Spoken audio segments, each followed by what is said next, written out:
and the amount of time that you've worked at Prairie View. Okay, so my name is Pamela Obiamon, and I'm the Dean of the Roy T. Perry College of Engineering. I've served in this capacity for 1 year. I started September 1st, 2018, but I've been at the university for 16 years.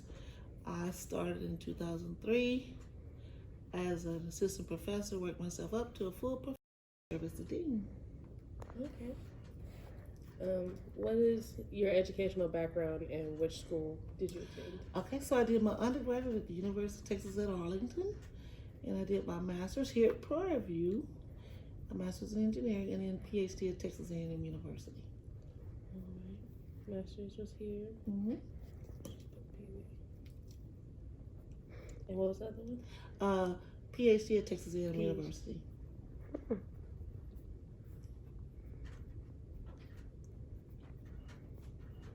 Mm-hmm. All right.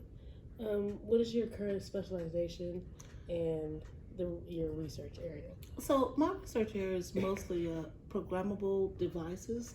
I'm working with field gate programmable devices, basically building systems, electrical systems, and various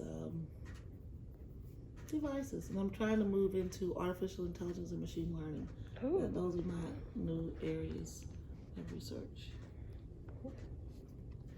What motivated you to become a scientist? So I've always been curious. I've always when I was very young, my parents bought encyclopedias. You probably don't even know what that is. Okay. We do. We just don't read them. So there was some child cards, and there was one. I think it was. I can't remember. There were two I used to look. It was how to make things, and then there's another a little science book, and I used to love those books, and so that kind of started it.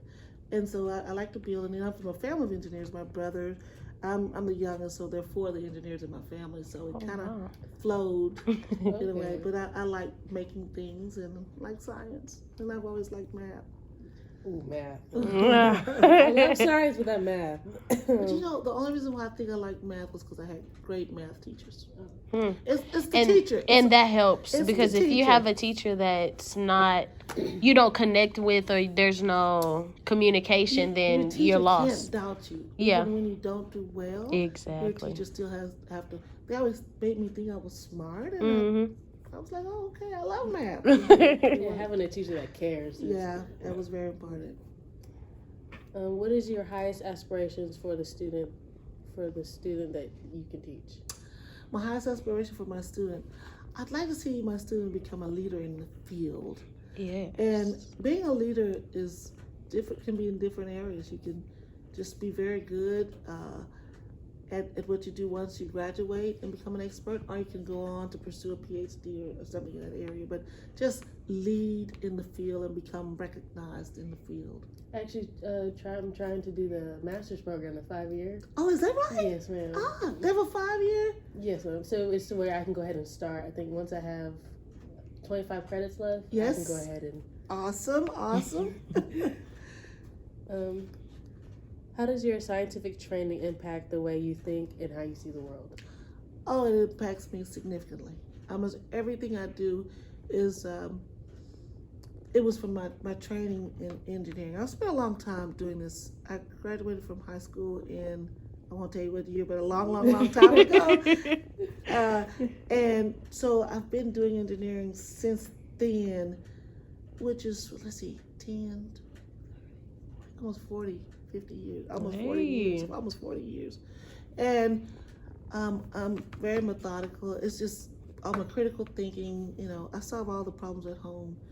Pretty much. I'm a problem solver. Are you very detail oriented? Very detail oriented.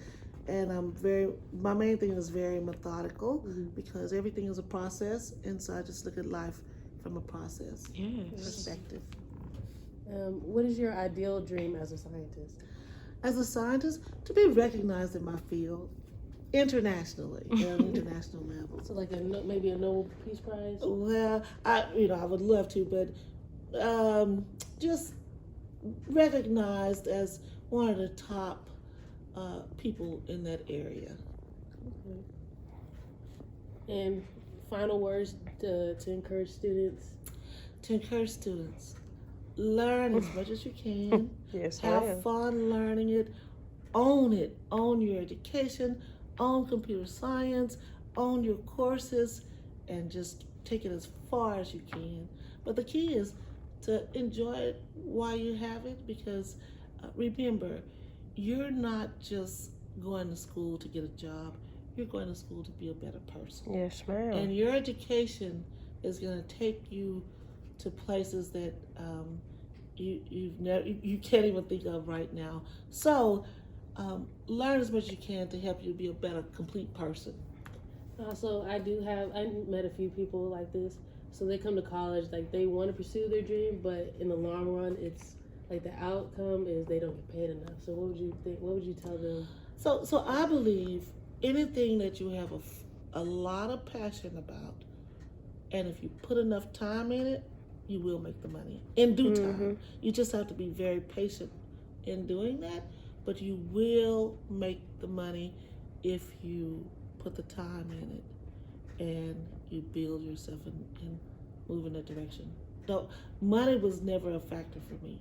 I never even considered salary. Even when I was in school, I just wanted to be an engineer.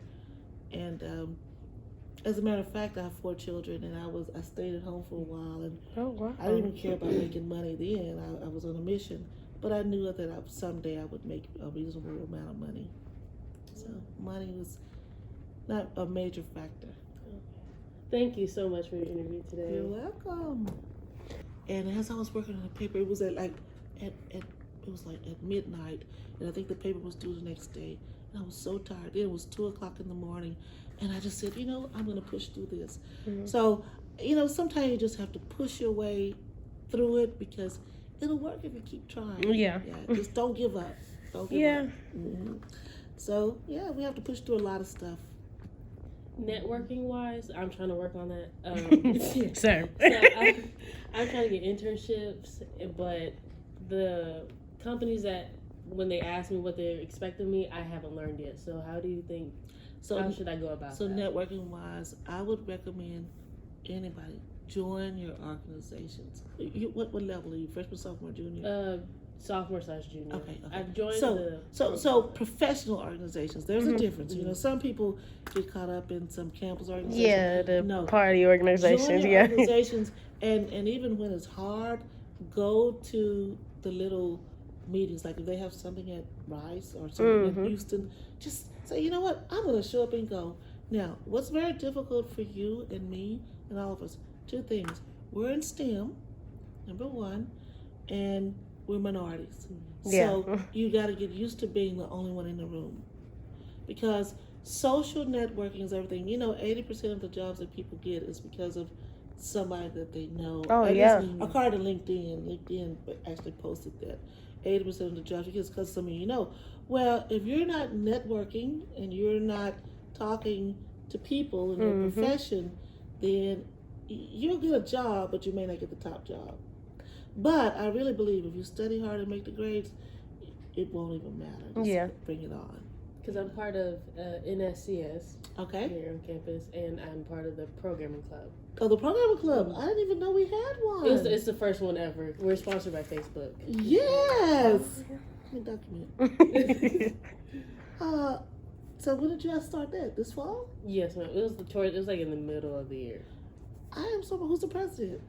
Shane Mays. Oh, that's okay. I'm just happy to know that you do have a programming club. I'll document that. Yeah. So, but networking, that programming club, you're gonna go somewhere and people are gonna recognize you. Yeah. But get used to being the only one in the room. Get comfortable with that. It's okay. Yeah.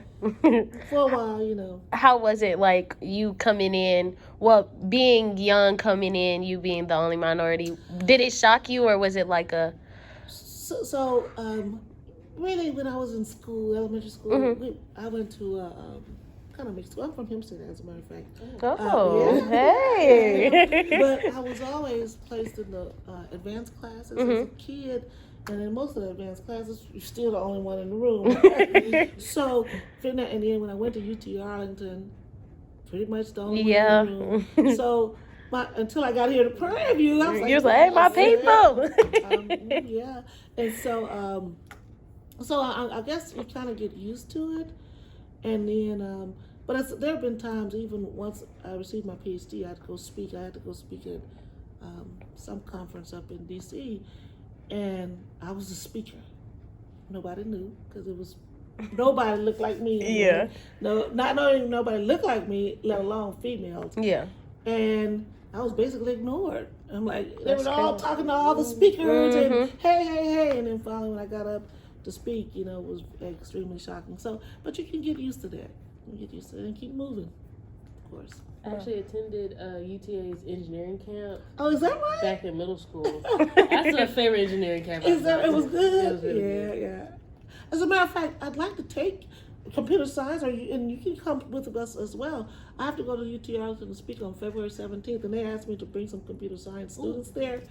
I will put Look, your doc you name in. on that list, and you want me to put you on Yes, there too? They told ma'am. me to bring some students, and I'd like to. And if you have anyone else who may be interested, they're paying for travel. Today is the day I'm supposed to do it. I'll just put down 6 students, and then if you find 1 or 2, we'll go. It's February what? It's February 17th. Oh, Lonnie, Jessica, Yes, yo people, Jessica, yes. Okay. yo computer So major. I will just say 6 students, and then I'll give them some details. Okay. Okay. Thank you so much. Well, thank you guys.